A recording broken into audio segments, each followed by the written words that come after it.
comedian David Boyle, and I'm quitting alcohol. So I was up and out on a roof today. It's been a while since I've been on a fucking rooftop. I wouldn't say I'm back at work, especially in the eyes of the taxation department, but I'm helping out one of my wife's friends fixing a roof. And the roof is completely fucked. I swear to God, there is some fucking trouble coming in a few years with the quality of work in the construction fucking industry. There is some big fucking trouble coming because these places that they're building now and the work that's getting done is just, it's fucking trash. If you saw this roof, even if you have never been on a roof before in your life, this is just a house roof. You'd be like, who the fuck built this? No fucking idea what they were thinking with this roof. So it's got some big fucking problems, but luckily the boy owl is out there to lend a fucking hand. And I tell you what, I was fucking dreading it today. I didn't even want to fucking turn up. I was praying for rain. I was praying for an earthquake. I just did not want to go out there. That's how offered I am. I'm like, I can think of a billion different ways that I'd prefer to spend a fucking day than being on top of a roof trying to fucking find where a fucking leak is. 2 leaks. It's leaking through the kitchen and the fucking bathroom. The whole fucking ceiling needs to be replaced. It's just a shit show. But it's been a good tester because I have been thinking maybe I'll just do a couple of months' work before I head off to fucking the UK and Ireland. So I was like, I'll do this roof and maybe ease myself into a little bit of work. Like just baby steps into work, maybe. And I can comfortably, confidently tell you right now that will not be happening. I'm just out there by myself fixing this fucking roof, and I turned up at 9:30 a.m. this morning. I left at 2:30 p.m. and I'm like, fucking, that's too much work. I can't be wasting 5 hours a day working. Those days have passed me now. The working days are done. I am renewing my crane license just in case, but I should just let it lapse. That would be the fucking alpha dog move. Just fucking take away all avenues of earning money outside of comedy. Just back myself into a fucking corner and see if I can just fight my way out of it. The only problem is if I let it lapse, everything lapses. So that's the crane, the rigging, the fucking forkies. I'd be letting the forkies fucking lapse.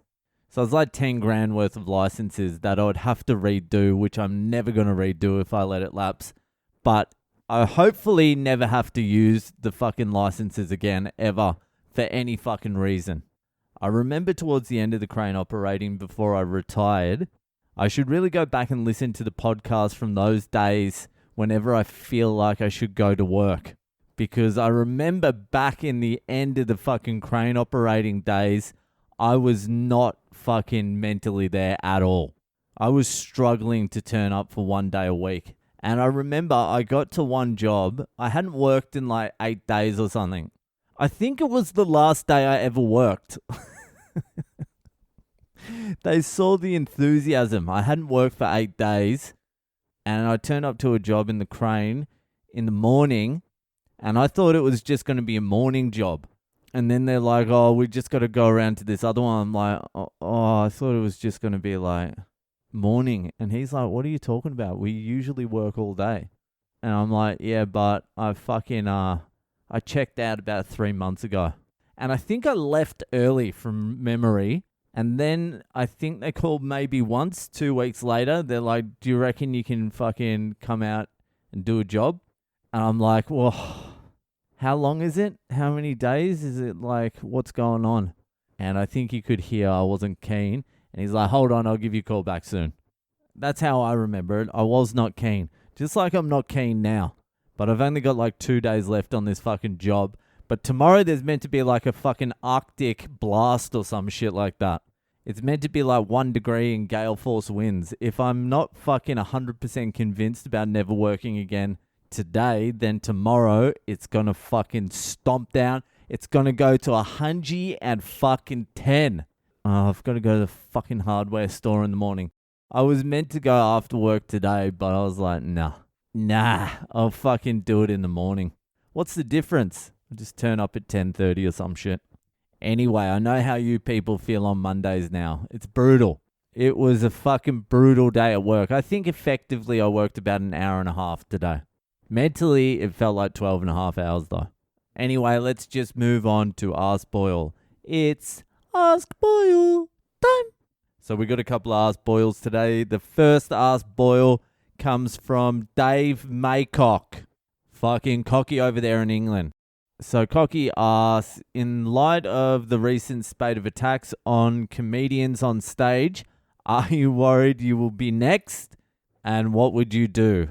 Well, Cocky, you have come to the right place. To be honest with you, Cocky, it takes all my fucking willpower not to just walk into the fucking crowd with the mic stand and just start fucking swinging. That's on a normal night. A polite crowd who are enjoying it. It takes all my willpower not to just go in there and just fucking start teeing off on some heads. That's on a normal fucking night. If someone came on stage to attack me, I would fucking smash their fucking head in. Unless, of course, they've had like 3 weeks of BJJ training or a week and a half of kickboxing training or 1 day of boxing. If they're an untrained fighter, it would get ugly. I would just ground and I would get them on the ground. I'd fucking go into mount and I'd just ground and pound the fuck out of them. But this is conditional on them being an untrained fighter. But usually trained fighters aren't going to fucking storm the stage. It's usually a fucking untrained, drunk fucking retard. Like me.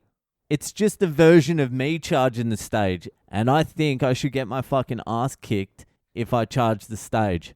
It definitely wouldn't go down the same way as the Jim Jeffries one did. At least throw back, Jim. Swing. You private school fuck. No, I've been waiting for it my whole career. I'm prepared. I'll dismantle the mic stand. I'll just start fucking whipping someone in the head. I'll use the mic like a hammer. It's all planned. So don't charge the stage.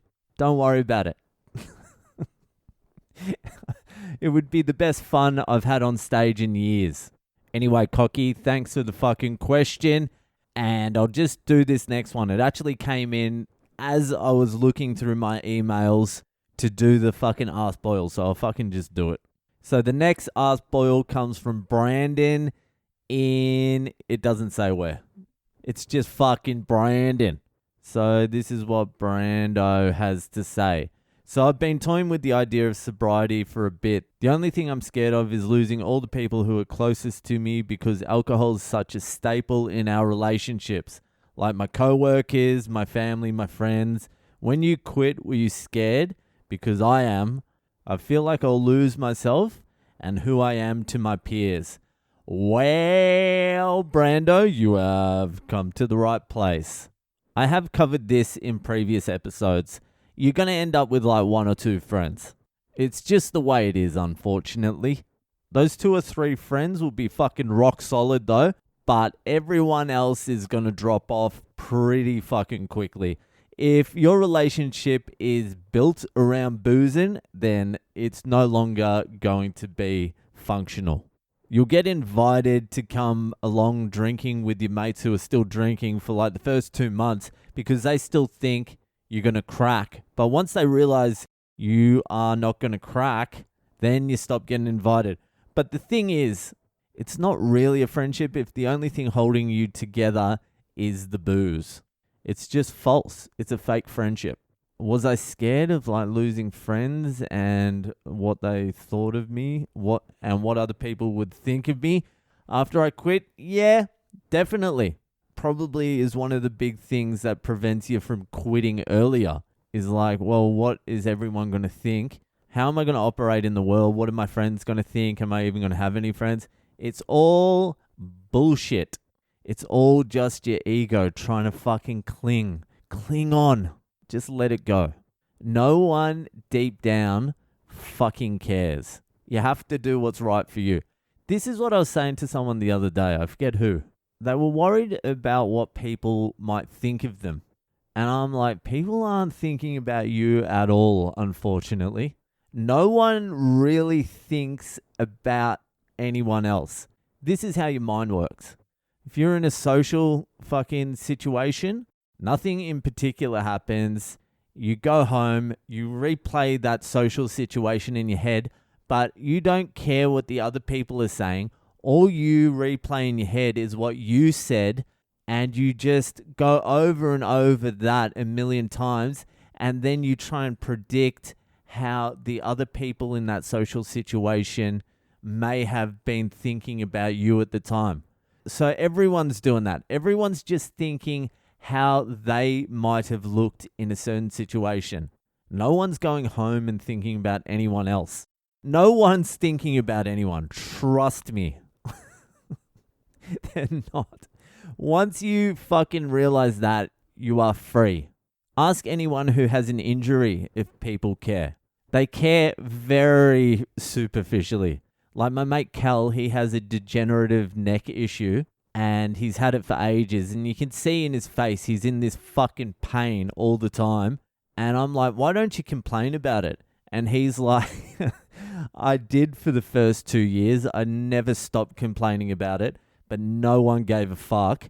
And so I just fucking deal with it myself. My dad's the same. He just got a hip replacement and he's fucking hobbling along. I don't even ask him how his hip is. He said the same thing as well. He's like, I don't complain about it because no one cares. If your own son doesn't care, then no one else is caring.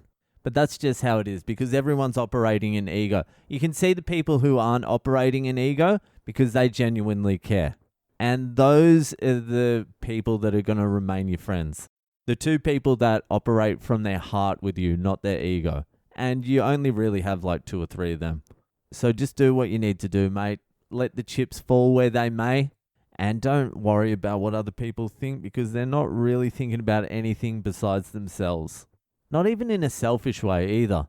Just in an obsessive way. Anyway, Brando, I hope that fucking helped. That'll do for tonight. If you're enjoying the podcast, give it a share around and I'll see you the fuck later.